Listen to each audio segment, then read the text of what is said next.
We have more breaking news to kick off this hour of the Will Cain Show. This afternoon, a federal judge temporarily blocking President Trump's executive order on birthright citizenship, calling it blatantly unconstitutional.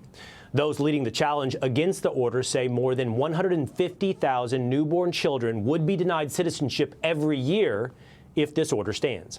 President Trump saying the battle isn't over yet.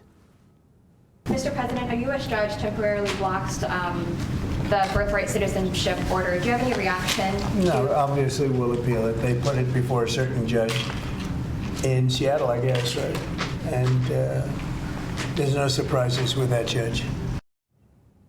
There's a lot of hysteria around the birthright citizenship executive order, but the idea behind President Trump's order is nothing new, at least around the world. Allow me to explain. Some context might help put in perspective the hysteria. First, number one, birthright citizenship is not the norm around the world. Only about 30 countries, mostly in the Western Hemisphere, recognize the idea that if you're born on their soil, you have as your birthright citizenship. No, instead, most of the world, Europe, Asia, Africa, work like Australia. This is how it works in Australia.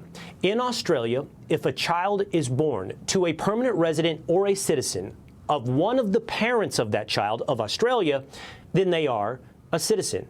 Or in an alternative, if that child resides in Australia for a decade after birth, they can apply for citizenship.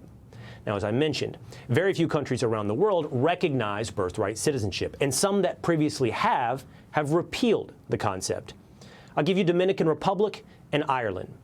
Ireland in 2004 became the last European country to recognize birthright citizenship. They repealed that measure in 2004 with a 79% referendum.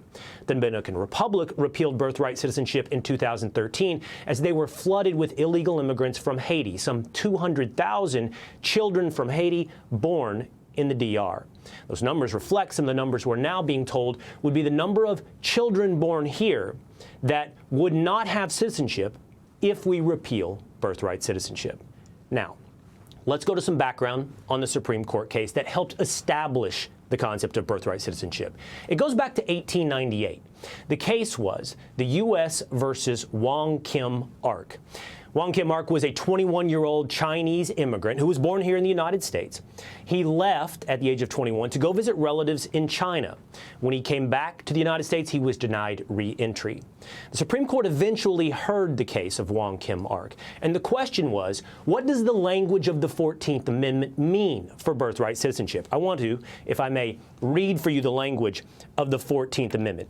It reads simply and as follows: all persons born or naturalized in the United States and subject to the jurisdiction thereof are citizens of the United States and of the state wherein they reside. But the key phrase for legal scholars that want to see this fight go to the Supreme Court is what is meant by subject to the jurisdiction thereof.